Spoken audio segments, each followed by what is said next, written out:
smoking, no cook in the hot bar. Gucci gang, Gucci gang, Gucci gang, Gucci gang, Gucci gang.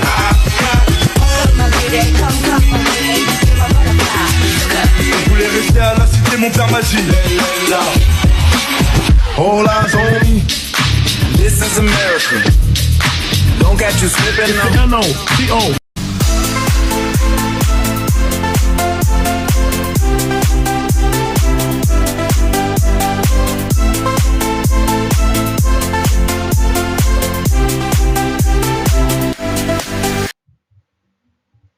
Assalamualaikum warahmatullahi wabarakatuh. Salam sejahtera untuk kita semua. Puji syukur atas nikmat yang Tuhan limpahkan, sehingga kita dalam keadaan sehat walafiat. Kepada yang terhormat selaku dosen pengampu, yakni Ibu Dr. Hartati Magister Kesehatan dan Ibu Destriani Magister Pendidikan. Perkenalkan, saya Safira Rizky Permata, NIM 0606 118 222 7003 dari kelas Indralaya, Program Studi Penjaskes, Fakultas Keguruan dan Ilmu Pendidikan, pada mata kuliah Strategi dan Model Pembelajaran yang akan saya jelaskan beberapa materi, yakni sebagai berikut.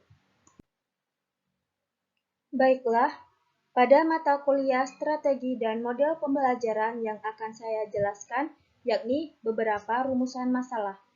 Yang pertama, hakikat, prinsip-prinsip, dan fungsi strategi pembelajaran. Yang kedua, peran strategi pembelajaran. Yang ketiga, implementasi penggunaan strategi pembelajaran pada jenjang SD, SMP, dan SMA.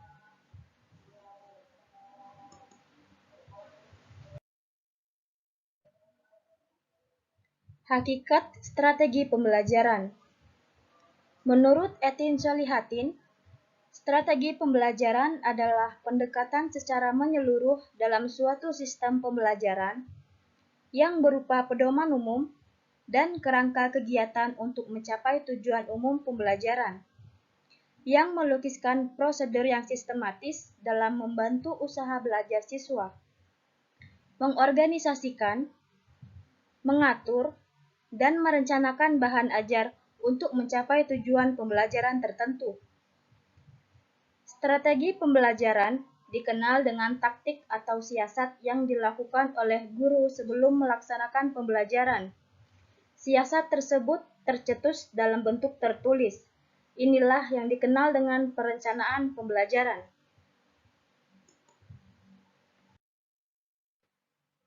Selanjutnya adalah prinsip strategi pembelajaran.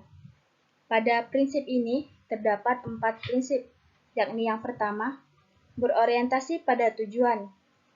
Keberhasilan suatu strategi dapat ditentukan dari keberhasilan siswa mencapai tujuan belajar. Dalam sistem pembelajaran, tujuan merupakan komponen yang utama. Segala aktivitas guru dan siswa mestilah diupayakan untuk mencapai tujuan yang telah ditentukan. Ini sangatlah penting, sebab mengajar adalah proses yang bertujuan.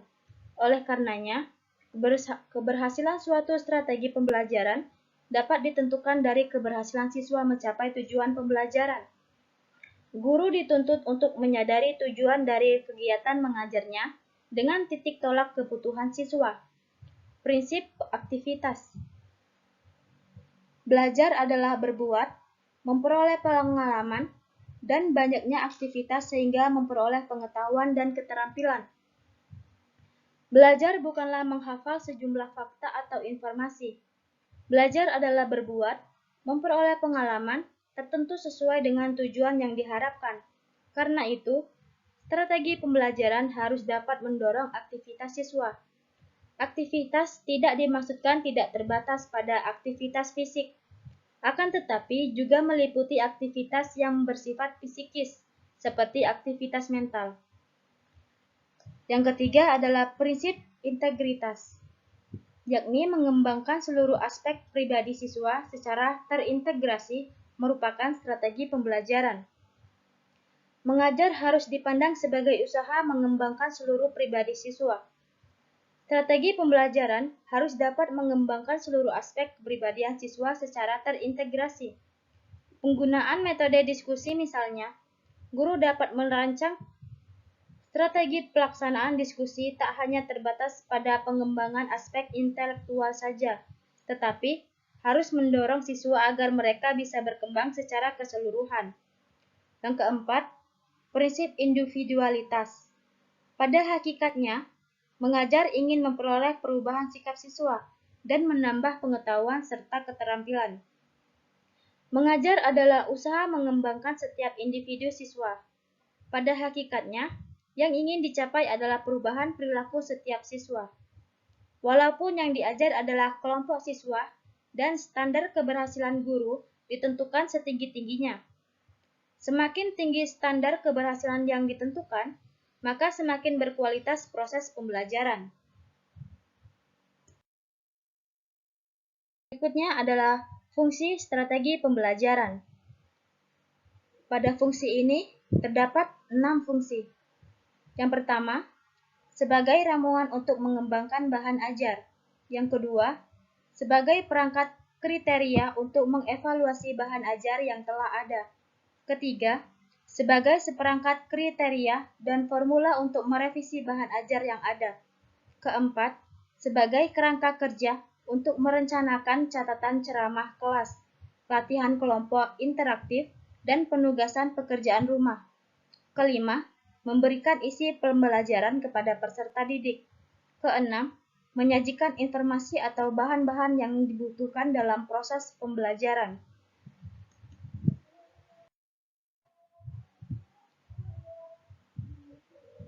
Peran strategi pembelajaran.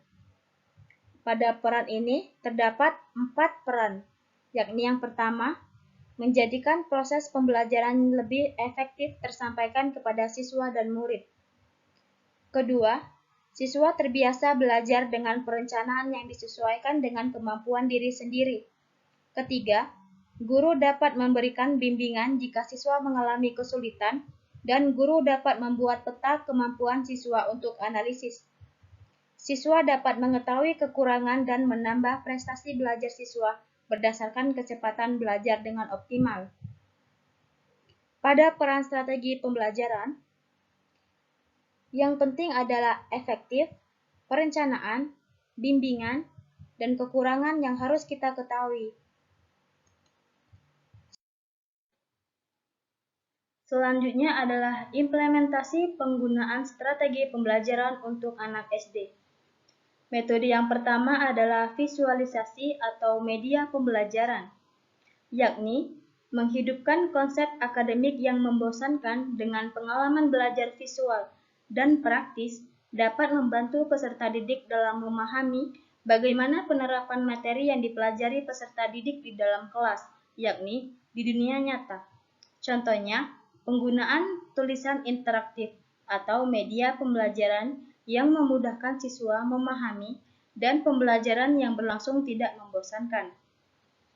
Metode yang kedua, pembelajaran kooperatif atau kekompakan, yakni mendorong peserta didik untuk bekerja sama dengan membentuk kelompok, dengan mengekspresikan ide-ide peserta didik dalam mengembangkan kepercayaan diri serta meningkatkan komunikasi dan keterampilan dalam berpikir. Contohnya ialah melakukan permainan drama pendek di dalam kelas yang akan menimbulkan kekompakan kelas. Metode ketiga, instruksi berbasis pertanyaan, yakni dengan memberikan pertanyaan dapat memusatkan perhatian peserta didik pada pelajaran dan materi yang didiskusikan, dan dapat mendorong peserta didik untuk menggali ide-ide yang akan meningkatkan keterampilan. Metode keempat, penggunaan teknologi dalam kelas, yakni dengan penggunaan teknologi di dalam kelas dapat memberikan keefektifan dan membantu siswa memahami materi yang telah disampaikan dengan menampilkan gambar atau video yang memudahkan proses pembelajaran.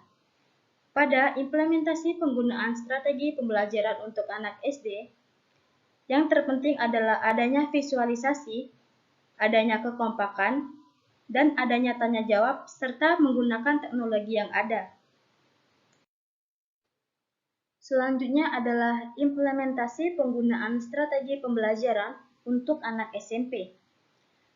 Metode yang pertama adalah komunikasi yang efektif, yakni komunikasi yang efektif dalam pembelajaran mencakup penyajian yang jelas, kelancaran berbicara, dan kemampuan mendengar di dalam kelas yang dapat memudahkan komunikasi.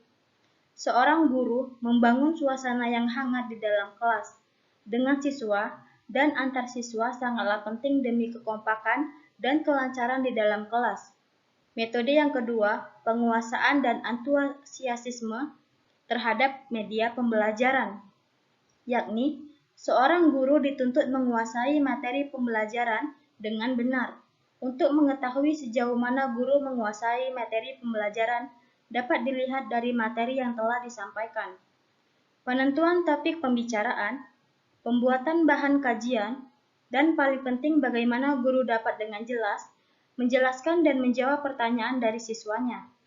Metode yang ketiga, pengorganisasian materi yang baik, yakni pengorganisasian adalah bagaimana cara mengurutkan materi yang akan disampaikan secara logis dan teratur, sehingga dapat terlihat dengan jelas kaitan antara topik satu dengan yang lainnya, serta bagaimana kemampuan daya serap peserta didik terhadap materi yang telah disampaikan.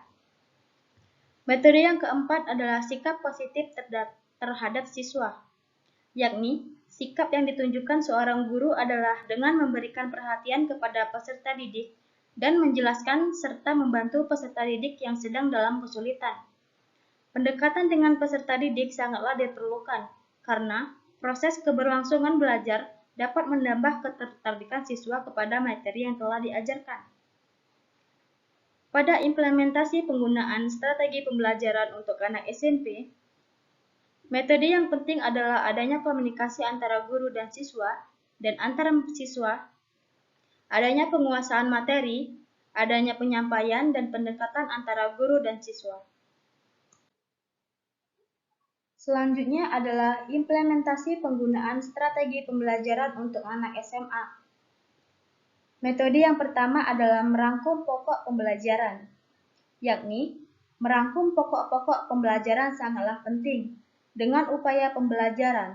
Terlebih, banyaknya sumber materi di buku membuat siswa kesusahan memahami. Oleh karena itu, upaya yang dilakukan ialah dengan merangkum yang membuat siswa merasa mudah dan adanya kemudahan mengingat serta memahami inti dari materi pembelajaran.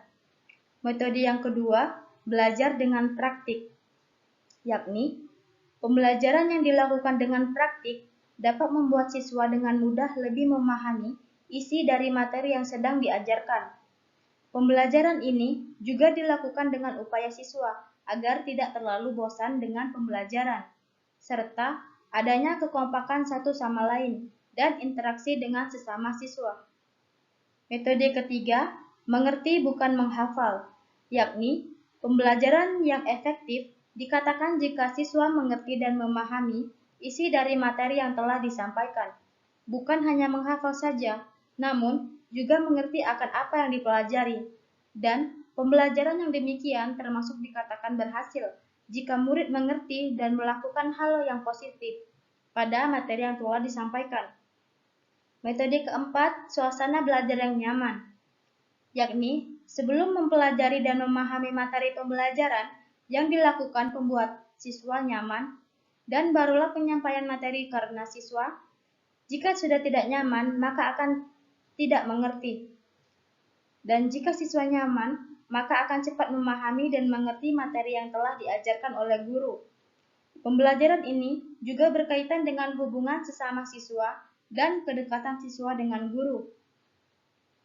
Pada implementasi penggunaan strategi pembelajaran untuk anak SMA, hal-hal yang penting adalah dengan merangkum pokok pembelajaran, belajar sambil berpraktik dan bermain, memahami materi yang telah disampaikan, dan suasana belajar yang nyaman.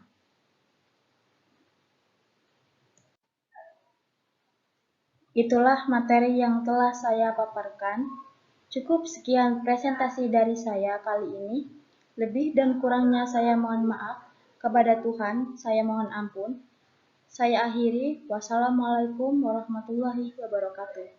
Terima kasih.